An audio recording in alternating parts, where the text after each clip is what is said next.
it is 5:15 on June 21st, 2022. I will call the meeting to order. Jane, want to do roll call?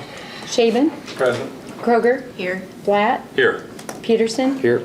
Lindbergh. Here. Rudolph. Here. Thank you. We've gotten the agenda. I don't think we've gotten any revisions. Nothing's been added or subtracted. No. Is there a motion to approve the agenda? Motion. Second. Motion by Lindbergh, second by Shaven. Roll call. Shaven. Aye.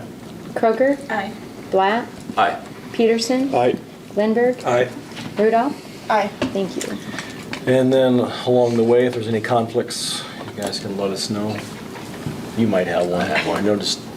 I do E. Just got to remind you, just in case you forget. So, anybody else probably handle that. So, next up with the consent agenda, we would have the minutes of the June 7th, 2022 council meeting, claims list number 1268, the amount of $256,030.15.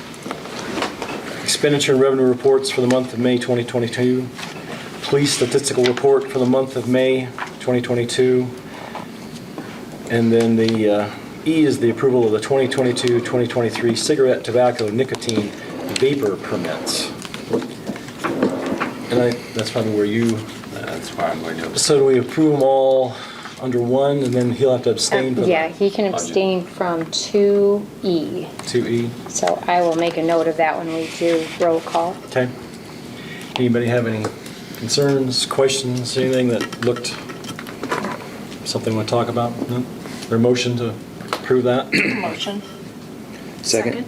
Motion by Rudolph, second by Peterson. Roll call. Shaven. Aye. Kroger. Aye. Blatt.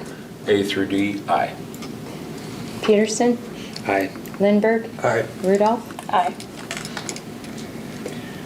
Other business is review the joint participation agreement between the City of Harlan and SWIPCO for the SWITA service from July 1st, 2022 through June 30th, 2023. Is this just something we normally do at the end of the fiscal year? Yes, this was in your packet, provided the updated agreement. It's same as it has been in years past. And SWIPCO, a fantastic partner, is our Regional Council of Government. Todd Valine happens to sit on their board. We've had great connection. Former Mayor Colby was involved as well. And this has been budgeted for a $5,000 participation. And their support with programs, grants, CDBG, and the list goes on. And they're a great council of government. So this would be the annual renewal of that agreement. Is there a motion for that? Motion. Second. Motion by Peterson, second by Kroger. Roll call. Shaven. Aye. Kroger. Aye. Blatt. Aye. Peterson. Aye. Lindbergh. Aye. Rudolph. Aye. Thank you. Next up is the resolution 2502, setting the salaries for the appointed officers and employees of the City of Harlan for the fiscal year 2022-2023. Everybody had a chance to look those over? Yes. So salaries effective July 1. They've been budgeted through our budget process. Okay. And then each December, January, they're published. Yeah, we publish the, like our W-2 amounts are published in January. Okay. Is there a motion for that one? Motion. Second. Motion by Rudolph, second by Lindbergh. Roll call. Shaven. Aye. Kroger. Aye. Blatt. Aye. Peterson. Aye. Lindbergh. Aye. Rudolph. Aye. Thank you. Item C is receive and file the 2020-2021 fiscal year audit, which is always a good thing to have behind us. Any discussion about that, Gene or Jane? I mean, Jane and I can provide you a few updates. This was, please Jane, pop in at any point. This was released a few weeks ago. The press release went out. You all received a notice from the state auditor as well. They no longer provide printed copies, similar to last year, as I recall. Right. They are all publicly available on the state auditor website. State auditor, since we switched from accrual to cash, They've been performing audits 5th year now, Yes. I believe is the time frame. And reason for delay, other than they're short-staffed, they were here and got all the audit papers and audit work done within 4 to 5 weeks of last July. Yet in doing all of their other responsibilities and such, and I think the draft report's been done for January, Yeah. more or less. It goes through several different departments for approval. Yeah. Good news is, just a couple highlights that we'll provide is, as they've indicated, a clean audit, and in their independent review, what they have, which has been consistent with the past, is a clear representation of the cash financial position of the city. We do continue to be in a very sound, solid financial position, and that's due to just the year over year, month over month, week over week, and day to day adherence to policy, oversight, questions that you might all ask, and part of the city clerk and certainly the city hall staff, and also I would pass that along to all of our department heads as well, just fiscal awareness. And so I think it's hats off to all those folks. They do point out, and I believe, or they was included in your packet also, within each audit report, there's a statement of findings and additional findings, and if you've likely looked at those. If not, I encourage you to read those in your packet. And year over year, cities our size and smaller, which is about 90% of the municipalities in Iowa, segregation of duties is a common, so that's pointed out in every audit. The city staff team and Jane with the team, they do a great job with the slim resources to achieve as much segregation of duty. One of the other findings, which has been year over year, is continued, it's still noted in terms of the billing and collection with sewer and landfill. With HMU, that process has improved immensely over the last 4 years. Yet, as we're all aware, there has been a request for a re-audit, and that is open. That's pointed out here. Those were the main findings, and then, as you saw in there, it gives a chance for the city response. And then the last summary I would provide is, I commented on the solid financial position and the solid state of our general fund, which is a great health indicator, good, bad, or indifferent, for a city. This is a chart that we reviewed at budget time. I've shared it with you a couple of times a year. Yet in kind of one summary and one picture, this sums up the health of our fiscal position in general fund. And without getting too busy, this is a year back, looking back from 2010. It is our general fund expenditures, our general fund balance.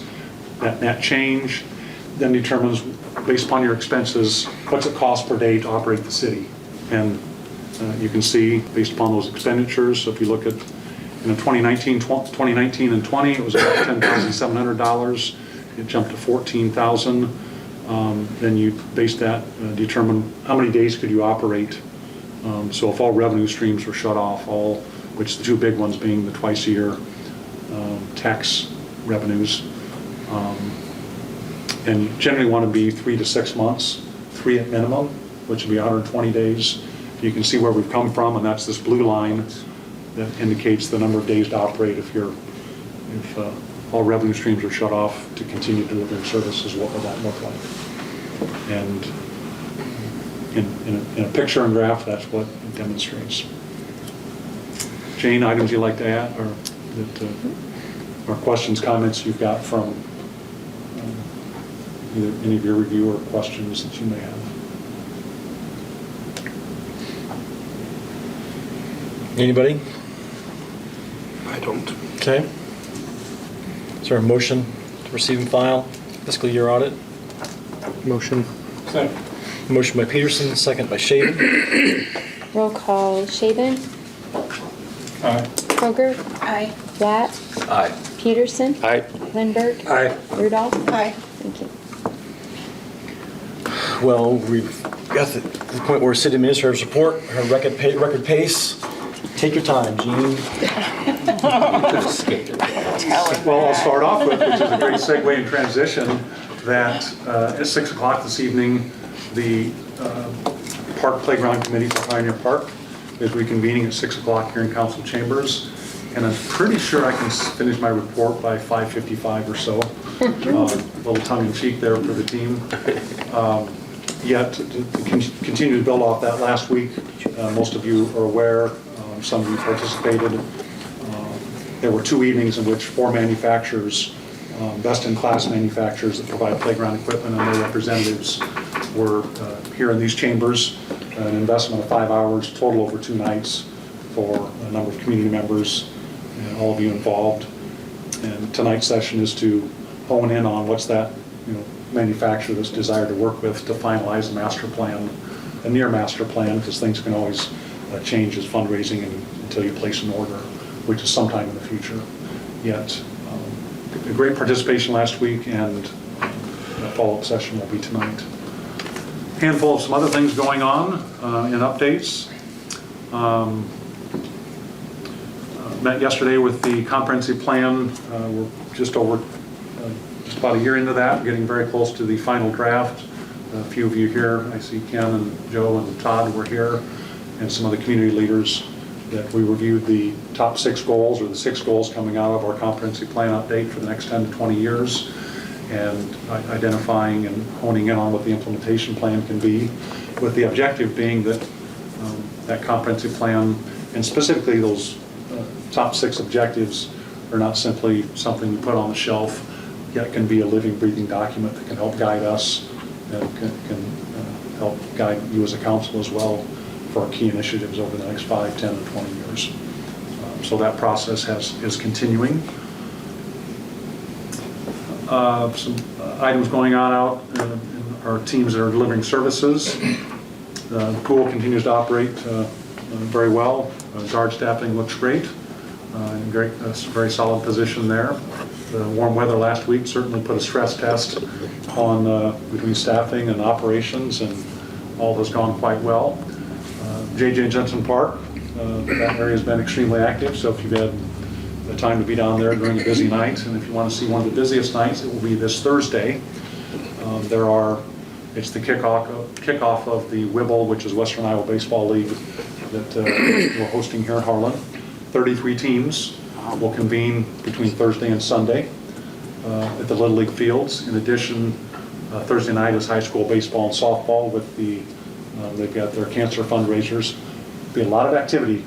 So if you want to see one of the most active nights down at JJ and the great job the team does there to prepare and change over and line. And so. Gene, how's the parking situation been down there with all the activity this summer? Gone well. The first event or two, there was 1 or 2 stragglers and still parked on the north side of Cyclone Avenue, yet that has ceased.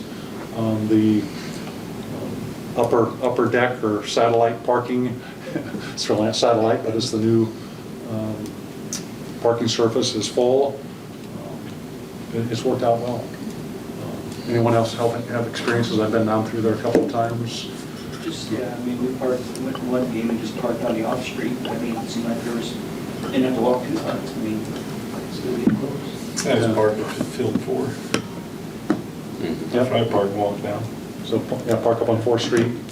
Still can park on the lower road going into the fairgrounds. Across the street, did you? I don't want you getting ahead. No, parking spot there. All of it, that's gone well. I hadn't heard anything about that. And speaking of streets, the one block stretch of on 2nd Street between, it's not a high traveled area. It serves actually one residence, yet from 2nd from Court down to Exchange, that was rubblized and resurfaced and packed down, and then we'll have State-Built come in and do a seal coat on that. The street department also is complete with the sidewalk repair around the city parking lots on 6th Street coming into the downtown square. Had some patches and panels replaced there. And then the entire stretch on the north parking lot on Hill Street that butts that parking lot. That entire 170 foot or so was re-poured Monday afternoon in some heat, so hats off to the team for, that's when they get your concretes, and they stayed hydrated and got those hazards taken care of. The new HVAC system for City Hall, which was budgeted this year, that got installed and is all completed, and more energy efficient, and a programmable thermostat, so being as energy efficient as possible there. A couple other just highlights or awareness shared with you, and I'll share with the public that just not surprised with what's going on in the economy, and certainly as I interface with colleagues across the state, that projects that have been scheduled or as they think with lettings and getting bids in, that bids are coming in based upon the type of project 25 to 50% higher. It's a sign of the times. We don't have any immediate, our next bid opening will be for the welcome signs, which is a very niche, so I don't put that in that same category. Yet don't know, we'll see with those welcome signs. By next spring, actually later this fall, we want to let the large USD street project for next year. Could impact that. We'll see what may be happening with oil prices and other costs at that time. Yet there are other communities and municipalities that are pausing or scaling back projects due to just economic state. Again, just a heads up to you, nothing imminent, but awareness as we plan other capital projects or do other lettings, what we may be faced with. So, in addition, continue to keep you updated with the countywide review and look on the future of EMS and ambulance services. There have been 2 meetings with a great cross-section of representative groups, with volunteer groups, EMS, EMA, the current private service, city, county, hospital, putting in a great deal of time, and the key focus being honing in on a key focus being patient care and response, and then the 3 or 4 key objectives trying to accomplish, and what are the different proposals or solutions that can address that. And through collaboration and putting numbers to those alternatives, that's what that team continues to work on. The reality of, share this with the public and reiterate with you, is that generally people think that when they call 911, that's just as essential as when we back up. That ambulance is just as essential as fire, and it's not defined that way in state code.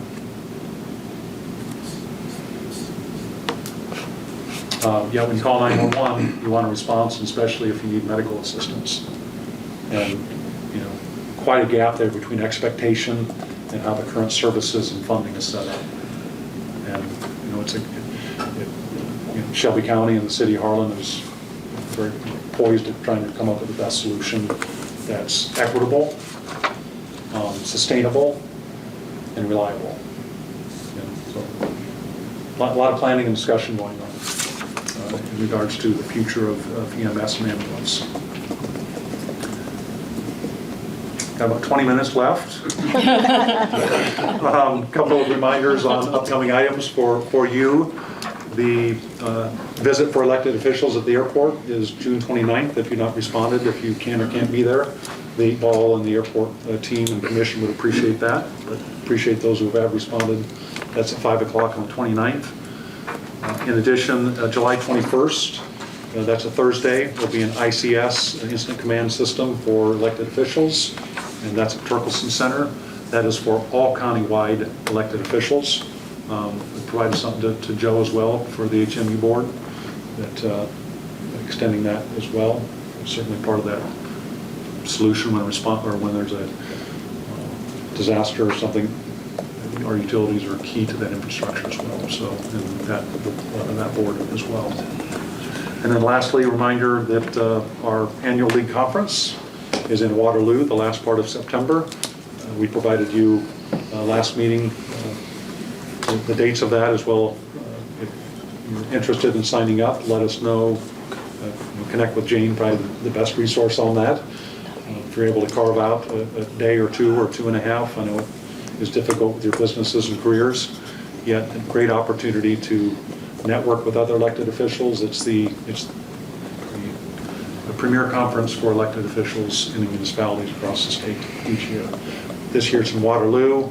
It will go to back to Coralville area in 22, and then Sioux City the year after that. I believe that's correct. Oh, I'm sorry, Cedar Rapids. Cedar Rapids next year. 23. And then coming back to the western part of the state the year after that. In that docket.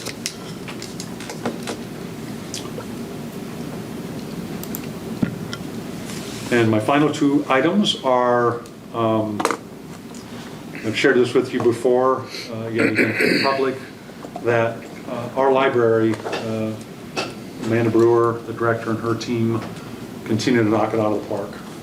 And if you're not on social media, I'm not a huge social media guy, yet I would encourage you to follow the Harlan Library on Twitter or Harlan Library on Facebook. And think of yet the variety of programs. I'll pick up on what Todd alludes to quite a bit. If you think there's not a lot going on in Shelby County, you're not looking very hard, because there's a lot going on in Shelby County. And I know Amanda gave a report to you a few meetings back, and this just reiterates that in real life and really what's happening in terms of the pop-up activities at the parks or adult programming, and it really is a lot going on there, and just wanted to create higher awareness there, and another shout out to that team. And the last item I have is if you've not been out to the city website, the new welcome video Oh, boy. is up and running. Welcome to Harlan, Oh, Iowa. I needed more I'm Jay time to Christensen, prepare. mayor of this incredible community, and I'm delighted to call home. Harlan is a progressive community So, with big opportunities. shares the same city's narrative historic as downtown, previous, yet it's consecutive nice to have that current and updated. And Mayor gives a great overview of easy access all that's to going on here. Sporting and entertainment opportunities. Hours offered it by took larger to make metropolitan this areas. video. We hope that you'll learn more in the A lot videos of tape that was follow. left on the floor. Discover why Harlan is the ideal place to call home. And I think we'll be offering autographs afterwards and maybe a public Yeah. Start me that new Be a long line. Yeah, in all sincerity, keeping these things relevant, certainly up to date. And it's, although we're aware of what we have, it's the people that are looking at Harlan, go to the City of Harlan website or connect to us through other public websites that help create that image and market us.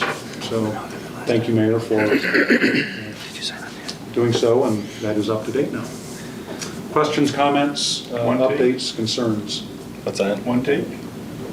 Yeah. Give or take. Yeah. Good job. Nice work. That's all I have for this evening, and Flight breakfast, any numbers on that? I've not heard. I didn't I hear. was unfortunately out of town. Very, Todd was out there. Very well attended. Yeah, it was very well. And not only was it very well attended from the public, we had our fly-ins. I saw a large increase in the fly-ins. I think they, So, 11 or 13 planes, yeah, so. so it was great.